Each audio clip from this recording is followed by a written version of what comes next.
Mr. Dhar, good morning and thanks for joining us on Bloomberg Quint. This is Neeraj here. You could take your pick. There's just so many things to choose to talk about. What the government did yesterday, bite the bullet to populism, so to say, cut the excise rate. Public will cheer, but it puts a stress on the finances, or the monetary policy today, and maybe both of those are linked too.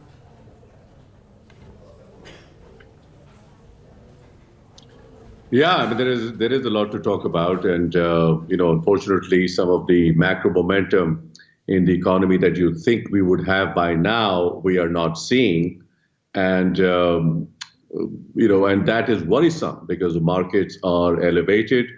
You could argue that the valuations are not challenging if you assume that we are at a low level of profitability, and both the economy and particularly profits would rebound strongly. I think that would have been a reasonable assumption up until 6 months ago, but it seems that the preconditions for that are not quite there. So I think you may end up in a bit of an air pocket where valuations are extended and the profit momentum is not coming through. So I think that is worrying. It seems that, at least to me, I mean, just to step back, you can't really get an economic cycle going without getting a private sector credit cycle going. You can't get a private sector credit cycle going without dealing head on with the bad loan situation. So till that is cleared, you are going to have ad hoc measures, whether it's cutting excise or whether it's government spending or some consumption stop and so on. And that will patch up your GDP, that will patch up some kind of growth. But you won't get a full-on cycle that is needed and frankly is relatively easy to engineer in a country like India. So that is disappointing. So From a market standpoint, honestly, I feel very mixed. I don't feel bearish because I think the upside, we are still halfway through a full-on bull market. But I think we may pause here as greater evidence of profit and economic momentum comes up, which is not there at this point. So that's worrisome. Good morning, Mr. Dhar. This is Pradeep Pandya. You are talking about a slowdown, and we have been receiving various commentaries on that line. But if you look at some of the data that has come in over the last 2-3 days, we have seen extraordinary growth in auto stocks. Several auto companies have managed to kind of move up in double digits, so 20 to 25% growth in two-wheeler and four-wheeler or commercial vehicle sales. That is one. You also look at the manufacturing PMI, which is expanding for second month in a row. We got a core sector data that involves some 6 to 8 core industries, which is up by around 5%. Yeah. So how do you really look at the overall scenario? And isn't it too early to talk about a stimulus?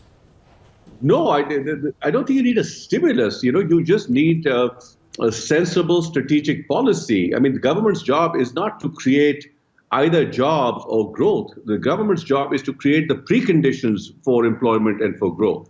So, I mean, I'm looking for action from the government that lubricates growth where they can, by the way, I agree with all the points you're making. So I don't agree with the bearish view either that, India is just falling off a cliff and the picture is much more mixed.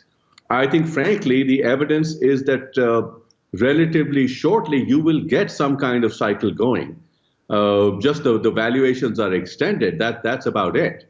So it's a very mixed picture. There are certain sectors that are rebounding very strongly from a decline from 2 years ago, as you point out, and those numbers are very solid.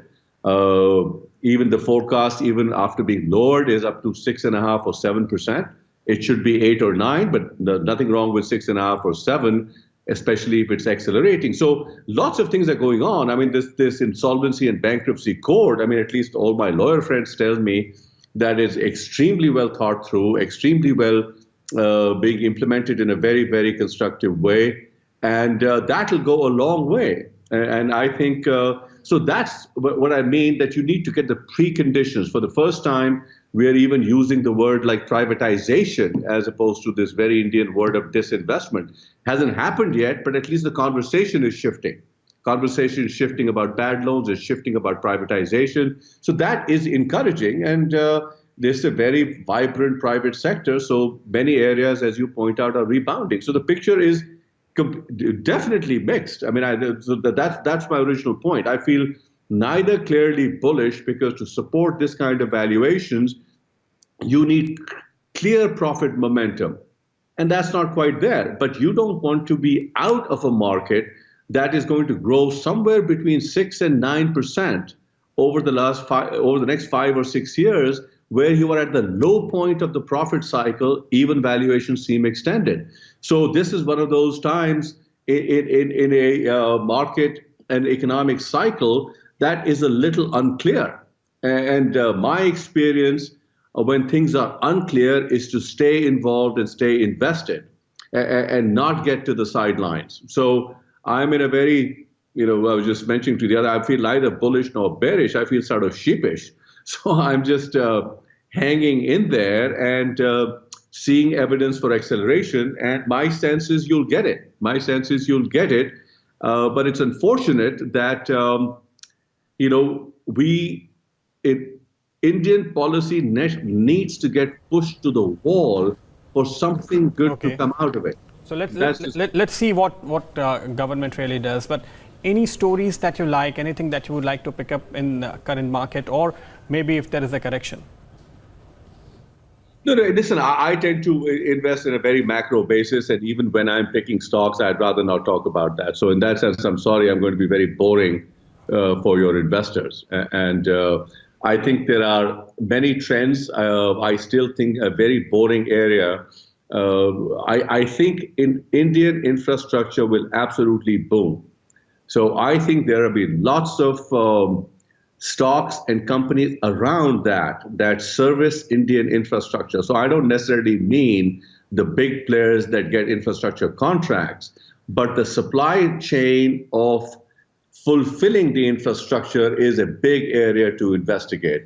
I think it's off the radar. It's boring. There are lots of interesting companies. My theory is that that's where massive amounts of government and eventually private investing will come, starting very soon. And roads is already happening. And that's a multi-year, big-time trend. So that's one area of interest.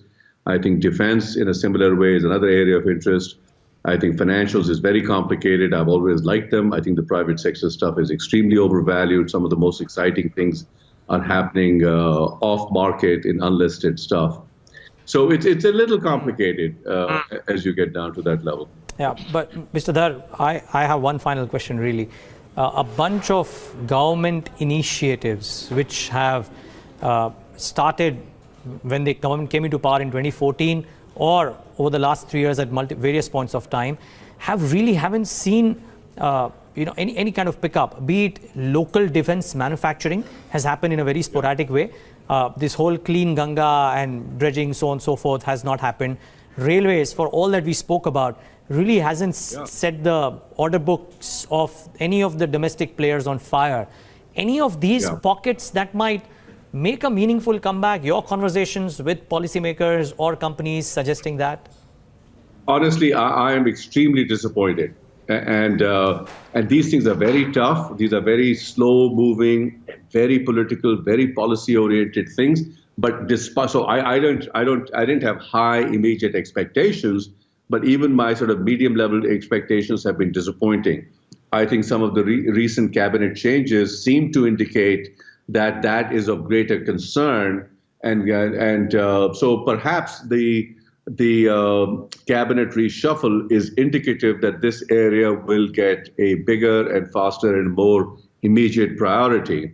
I mean, one area certainly, I think road construction is one area that is been growing strongly despite disappointing in other areas. So no, I don't have any deep insight. My reading of the tea leaves is that it's definitely of bigger concern. I think government is realizing it's something it has to do. It also realizing that's the highest delta on employment generation is things like housing construction and road transport, ports, airports, and so on. So not only is that exactly what India needs, it's also exactly what the politicians need. So hopefully it will come together in the next several months. So let's see how that goes. Okay. Let's see how that goes. But it was a pleasure chatting with you today, Mr. Dhar. I look forward to have you more often on this forum. Thanks for taking the time out. Thanks.